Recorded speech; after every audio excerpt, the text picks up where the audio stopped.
Hello दोस्तों, कैसे हो आप सब। आज का जो ये वीडियो है ये उस टॉपिक के रिगार्डिंग है जिसको या तो हम कंसीडर नहीं करते हैं या सबसे लास्ट में जाके कंसीडर करते हैं जब हम कोई नई गाड़ी ले रहे होते हैं, टू व्हीलर ले रहे होते हैं खासकर। और ये जो वीडियो है ये मैं उन लोगों को टारगेट कर रहा हूँ जो फर्स्ट टाइम बायर हैं, कॉलेज गोइंग स्टूडेंट हैं, लाइफ में पहली बार कोई टू व्हीलर ले रहे हैं या फिर ऑलरेडी टू व्हीलर ओन करते हैं लेकिन इस बार किसी और ब्रांड की गाड़ी को यूज़ करने वाले हैं, खरीदने वाले हैं। होता क्या है ना कि जब हम गाड़ी खरीदने जाते हैं तो हमारा एक्साइटमेंट लेवल बहुत हाई होता है। हम कंसीडर करते हैं कि हमारे बजट में कौन सी आ रही है, दिखती कौन सी अच्छी है। अगर कोई माइलेज के लिए जा रहा है तो वो माइलेज वाले वीडियोस यूट्यूब पे देख लेगा, अगर किसी को पावरफुल चाहिए तो वो ड्रैग रेसेस देख लेंगे। लेकिन एक जगह जहां हम ध्यान नहीं देते वो है उसका service centre, after sale support. क्या होता है ना कि आप कितनी भी अच्छी कंपनी की गाड़ी ले लो, उसको कितने अच्छे तरीके से चला लो, लेकिन आपको टाइम टू टाइम सर्विस की नीड तो पड़ेगी और उसके लिए आपको रेगुलरली जाना पड़ेगा सर्विस सेंटर के पास। हम क्या गलती करते हैं, हम जाते हैं शोरूम, वहाँ पे चमक दमक देखते हैं, गाड़ी ले लेते हैं। हम ये नहीं सोचते शोरूम हमें सिर्फ एक बार जाना पड़ेगा, लेकिन सर्विस सेंटर आपको बार बार जाते रहना पड़ेगा। और अगर सर्विस सेंटर सही नहीं है या वहाँ पे सेटिस्फैक्ट्री काम नहीं होता तो वो हमारे लिए एक बहुत बड़ी परेशानी वाली बात हो जाएगी। आज ये वीडियो मैं इसलिए बना रहा हूँ क्योंकि मैं खुद भुगत भोगी रहा हूँ और मैं बात कर रहा हूँ कोटा से। अगर आप गूगल पे सर्च करेंगे top most cities in Rajasthan तो उसमें कोटा का भी नाम आएगा। तो कोटा एक अच्छी खासी सिटी है और बहुत ज़्यादा चांसेस है कि जो लोग ये वीडियो देख रहे हो खुद कोटा से हों या कभी ना कभी कोटा आए हों। आपको ये जान के शौक लगेगा कि कोटा में पिछले 9 महीने से यामाहा का ऑथराइज सर्विस सेंटर बंद है। बहुत शॉकिंग लगेगा आपको ये सुन के। देखिए हुआ क्या कि जब मुझे गाड़ी लेनी थी तो मैंने डिसाइड किया कि जैसे मुझे यामाहा की गाड़ी लेनी है, वो एक अलग चीज़ हो जाएगी कि यामाहा की क्यों लेनी थी, उसके लिए सेपरेट वीडियो हो जाएगा। लेकिन जब मैंने मन बनाया तो मेरे 3 से 4 दोस्तों के पास यामाहा की बाइक्स है, FZ15, किसी के पास पुरानी वाली FZ16 जो कार्बोरेटर वाली आई थी। तो उन सबसे मैंने राय ली कि कैसी क्वालिटी है, क्या परफॉर्मेंस है और सर्विस के रिगार्डिंग क्या उनका एडवाइस रहेगा मेरे लिए। तो उन लोगों ने मुझे यही बोला कि गाड़ी सही है, कोई इशू नहीं है, पर सर्विस सेंटर ढंग का नहीं है। और उन लोगों ने काफ़ी साल पहले गाड़ी ली थी, मुझे लगा यामाहा ने कमबैक किया इंडिया में और कोटा में खोला है तो हो सकता है इनिशियल लेवल पे सर्विस सेंटर ऐसा कुछ हो। और वही मैंने कहा, जैसे एक्साइटमेंट थी, FZ25 बहुत ज़्यादा पसंद आ गई तो मुझे लेनी थी। मैंने कहा ठीक है, सर्विस सेंटर साल में 2 बार जाना है, ज़्यादा से ज़्यादा 3 बार जाना है। और जैसा फ्रेंड बोल रहे हैं कि सर्विस कॉस्ट ज़्यादा है, पार्ट्स की कॉस्ट थोड़ी सी ज़्यादा है, तो ठीक है सर्विस कॉस्ट मैंने कहा ज़्यादा दे देंगे, 100-150 रुपये एक बार के दिए, साल भर के 200, 300, 400 रुपये ज़्यादा दे देंगे अगर आपको अच्छी सर्विस मिल रही है तो कोई इशू नहीं है मुझे देने में। और मेरे दिमाग में ये भी चीज़ थी कि अगर मैं हीरो की तरफ जाता हूँ, होंडा की तरफ जाता हूँ तो उन कंपनीज़ के पास क्या है, सेल्स बहुत ज़्यादा है। और अगर आप एक प्रीमियम सेगमेंट की बाइक भी लेते हो तो भी उनकी सर्विस नॉर्मल जो स्प्लेंडर, पैशन इन सब के साथ होगी, भीड़ भाड़ में होगी, तो आपको प्रीमियम कस्टमर वाली फील नहीं आएगी। इस वजह से मैंने चूज़ किया कि मैं यामाहा पे जाता हूँ। तो जब मैं पहली बार उस सर्विस सेंटर पे गया जो कि मेरी फ्री सर्विस थी, तो मुझे ऐसा लगा कि मैं शायद किसी गांव के सर्विस सेंटर पे आ गया हूँ। गिनी चुनी कुछ गाड़ियाँ थी और ये मान के चलिए कि जिनकी फ्री सर्विस थी जनरली वही लोग थे, 10 में से 9 लोग तो ऐसे होंगे। एक कोई ऐसा होगा जिसका कोई जेन्युइन केस है, एक्सीडेंटल केस है या उसको कोई बहुत ज़्यादा प्रॉपर काम कराना है। तो मुझे लगा कि इस सर्विस सेंटर में शायद जो मुझे दिख रहे हैं वो 10 लोग तो ऑलरेडी हैं और इनके पास मुश्किल से दिन भर में 10 गाड़ियाँ आती होगी, तो इस सर्विस सेंटर का खर्चा निकलता कैसे होगा।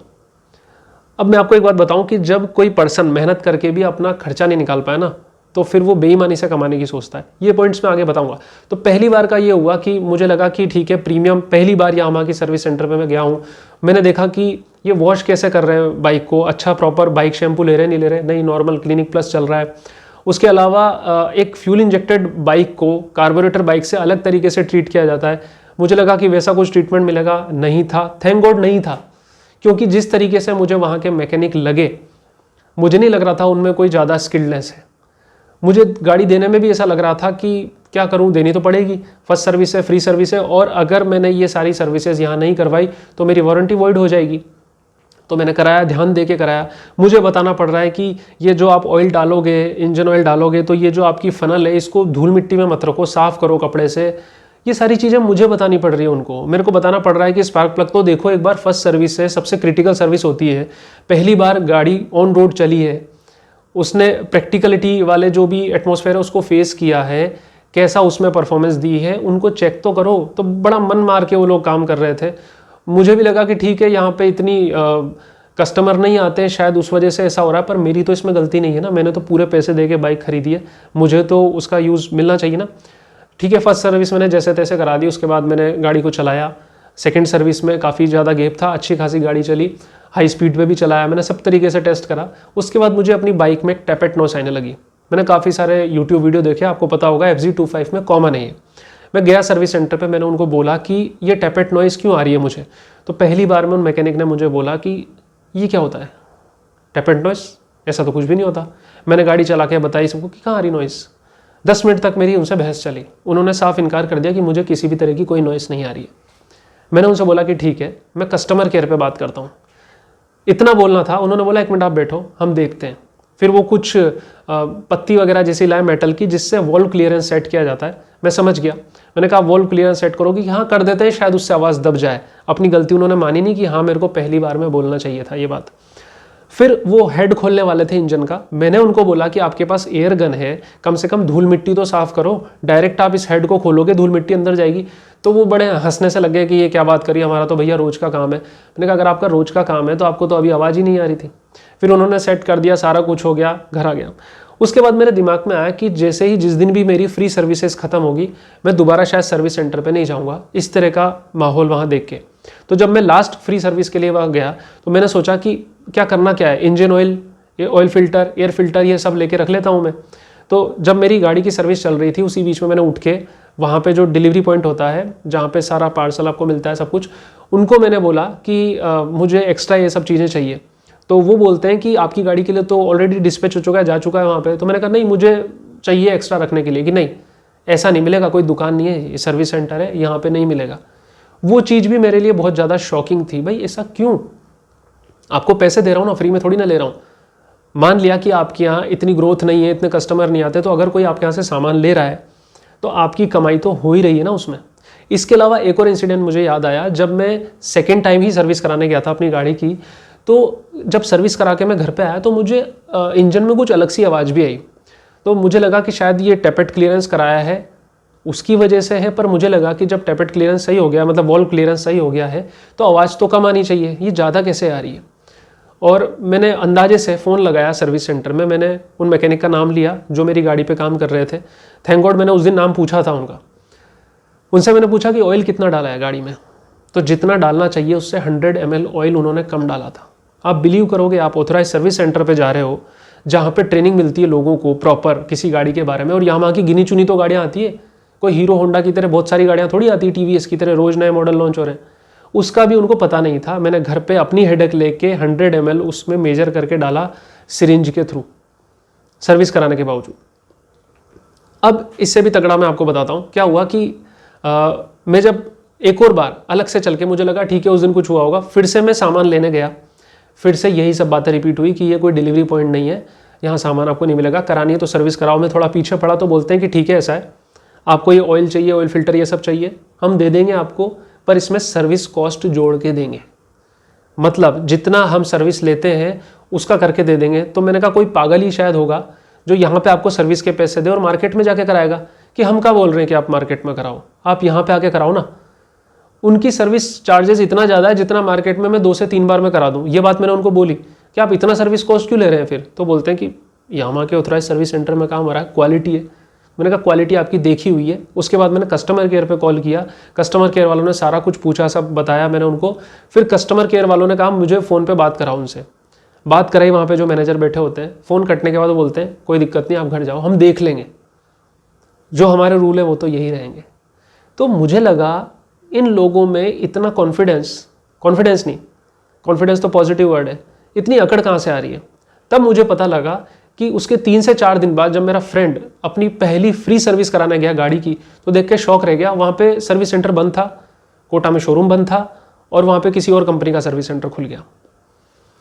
उसने मुझे फ़ोन लगाया, मैंने यामा वालों से बात करी, कस्टमर केयर से। उन्होंने बोला कि हाँ अनफॉर्चुनेटली आपके कोटा में एक सर्विस सेंटर बंद हो गया, आप दूसरे सर्विस सेंटर चले जाइए। तो मैंने उनको बोला कि कोटा में ऑलरेडी सिर्फ एक ही सर्विस सेंटर था, वो भी बंद हो गया है, अब क्या है कि आप अपने नियरेस्ट सिटी के सर्विस सेंटर चले जाइए। मैंने कहा नियरेस्ट जो सिटी है वो है झालावाड़, कोटा से 70 किलोमीटर दूर पड़ती है, आना जाना 140 किलोमीटर दूर है। आप देंगे पेट्रोल का पैसा, आप बोलेंगे उस सर्विस सेंटर को कि अगर कोटा से कोई कस्टमर आता है तो उसको प्रायोरिटी पे रखो, और वो जो टाइम कंज्यूम होगा हमारा, उसका कौन जिम्मेदार होगा। हम बाहर भी सर्विस नहीं करा सकते क्योंकि आप बोल रहे हैं 1 साल तक तो आपको सर्विस अंदर ही करानी पड़ेगी ऑथराइज सर्विस सेंटर में। इतना सब कुछ फेस करने के बाद भी लोग यामाहा की बाइक परचेज करते रहे, झालावाड़ से ला रहे हैं, कोई कहाँ से ला रहे हैं। इस बीच में जो कोटा के जो ऑथराइज सर्विस सेंटर थे, ऑथराइज सेलर थे, उनका एक कह सकते हैं सब डीलर जो थे वो बूंदी में थे, उन्होंने मेरी काफ़ी हेल्प करी है। उन्हीं की बदौलत मैं ओरिजिनल पार्ट्स लेता रहा हूँ। वरना आप खुद ही सोचिए एक ऐसी सिटी में जहाँ पे ऑथराइज सर्विस सेंटर बंद हो जाए, वहाँ पे जो लोकल मैकेनिक हैं वो पीतल को भी सोना बोल के बेच देते हैं।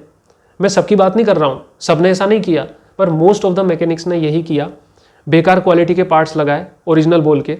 उससे हुआ क्या कि जो कस्टमर थे उनके साथ क्या हुआ, धोखा हुआ। और जब पार्ट्स जल्दी ख़राब होंगे तो वो ये नहीं बोलेंगे कि किसी मैकेनिक ने ख़राब पार्ट लगाए, वो यही बोलेंगे कि यामाहा की क्वालिटी ख़राब आ रही है।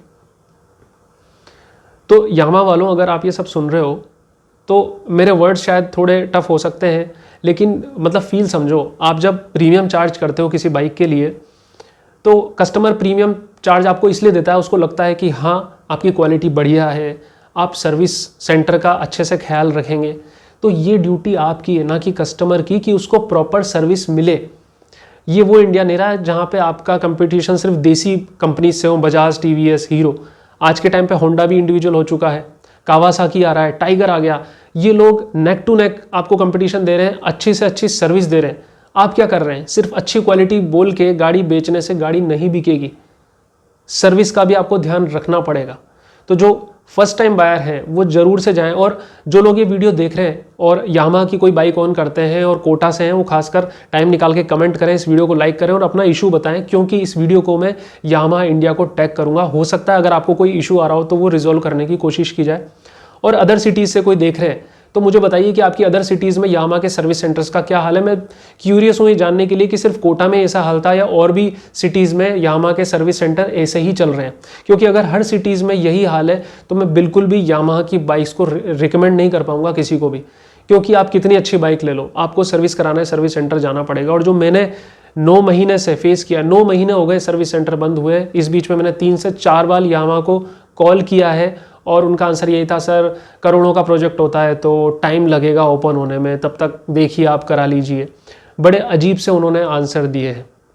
तो यामाहा वालों, थोड़ा सा आप सुधार करो अपनी इस चीज़ में कि कस्टमर की सुनो, गाड़ी बना के सिर्फ बेच मत दो। कस्टमर अपना बहुत सारा पैसा लगा के और एक दूसरी कंपनी से ज़्यादा आपको पे करता है कि हाँ हम एक ब्रांड के साथ जा रहे हैं, ब्रांड वैल्यू के साथ जा रहे हैं तो कुछ अच्छा हमें मिलेगा। शेवरले और फोर्ड इंडिया छोड़ के चले गए, फिर भी वो सर्विस दे रहे हैं। आप तो अभी इंडिया में ऑपरेटिंग कंडीशन में हो, क्यों ऐसा कर रहे हो, अपनी ब्रांड वैल्यू को क्यों ख़राब कर रहे हो आप।